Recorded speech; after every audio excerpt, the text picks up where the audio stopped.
Hey guys, this is Master Manny and Ms. Martha, and we're going to be talking about a couple of the things that parents can do when they're helping out their child during our online classes. So the first thing we're going to do is we usually use some of these dots in class.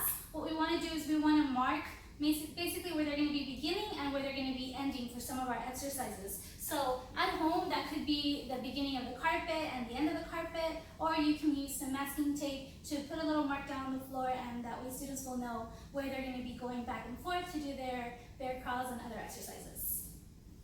A lot of the movements that we're trying to do is things that are very contained. They don't have to go very far, they don't need a lot of equipment. So, if you want them to just run in place or do any of the exercises in place, that's also a viable option if you don't have a lot of space. So like maybe duck walks or frog hops, it's perfectly fine to give them a time. I'm going to count to 10 and let's see how many frog hops you can do, and you're staying in the same spot, but you're getting in as many frog hops as going down the mat, or as however long the mat is or your space is, okay?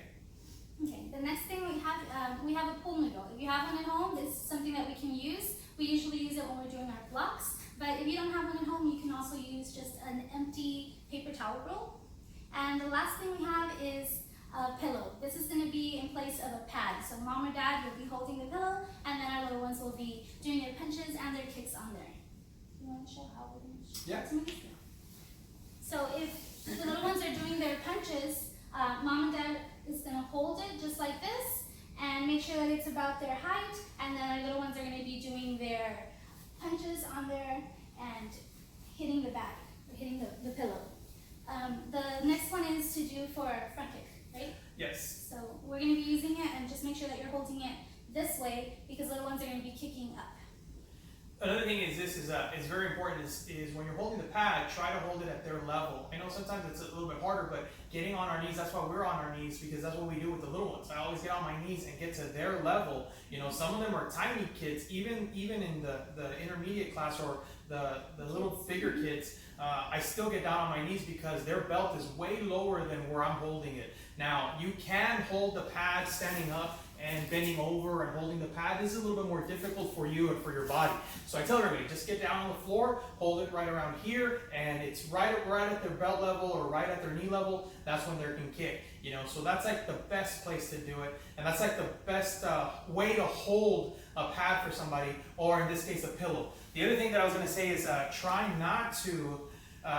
Some parents, and I even have my father that once held his hands out and said, "Oh, hit me, 1, 2, 1, 2." But the problem is that when somebody's hitting you with their fist, or they're not wearing gloves, or they're just punching, they could blast you and hurt your hand. So I'm being completely honest. Maybe the little ones will not hurt you, but if you start getting into the bigger kids, the teens, they start punching, they start throwing with a little bit of power. And if you're not ready for it, if you're not used to it, they will slam you. So it's a little bit better to hold something else and let them hit it. They can hit as hard as they can into that pillow, and it's not going to hurt them, it's not going to hurt you.